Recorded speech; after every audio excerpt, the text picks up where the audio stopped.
guys! Do you know if we want to see something very tiny, what tool can help us? It's microscope. And do you know how many types of microscope? I don't know. So today we will talk about the microscope. Let's go! We are pleased to let you know about bifield microscope. Bifield microscope is the most common general use microscope. The light source of bifield microscope is tungsten and halogen. They are UV visible light. The light directly at the specimen is absorbed from image. It has bright background and dark specimen. The maximum resolution of bifield microscope is about 0.2 micrometer. The bifield microscope is an ideal for stain, bacteria, cell, and tissue. Stereo microscope are related to compound microscope, which focus on the same part from slightly different angles. It is often used to study the surface.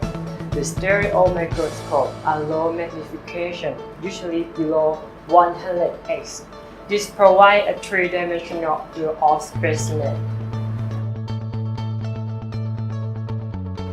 The dark field microscope is a microscope that has a special condenser and objective with a diagram or slope that scatters light from the object observed, with the result that the object appears bright on a dark background.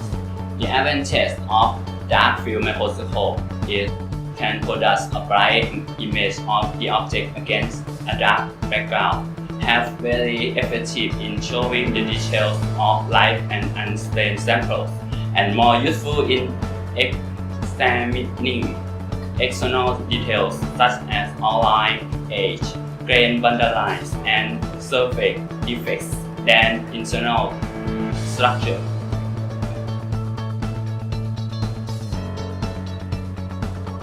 A phase contrast microscope allows viewing a clear or transparent specimen, a living cell without staining specimen. It is able to show components in the cell or bacteria which would be very difficult to see in an ordinary light microscope.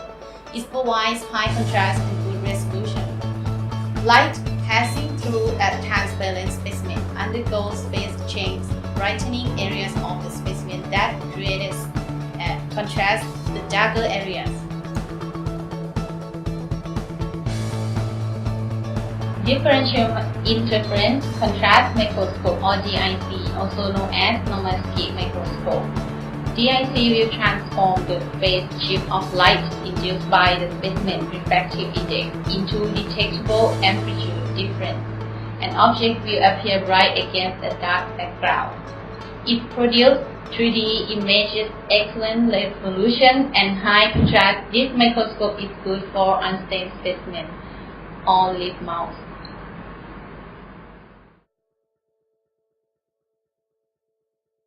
Fluorescent microscope is a widely used and very sensitive method for studying the intercellular distribution of molecules.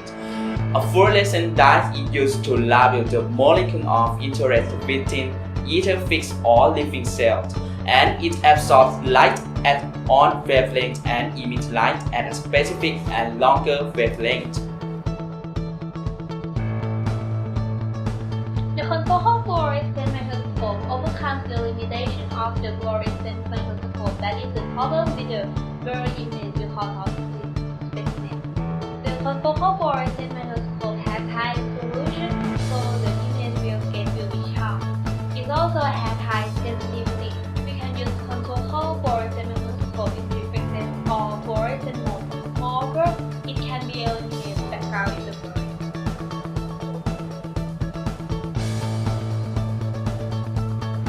Transmission electron microscope. This microscope is high resolution and high magnification.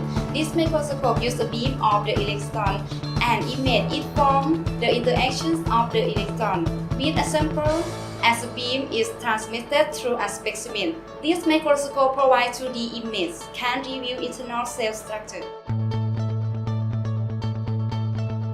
Scanning electron microscope. This microscope is high resolution and magnification than possible in light microscope. This microscope uses the beam of electron. Electron beam is broadcast using a magnetic field.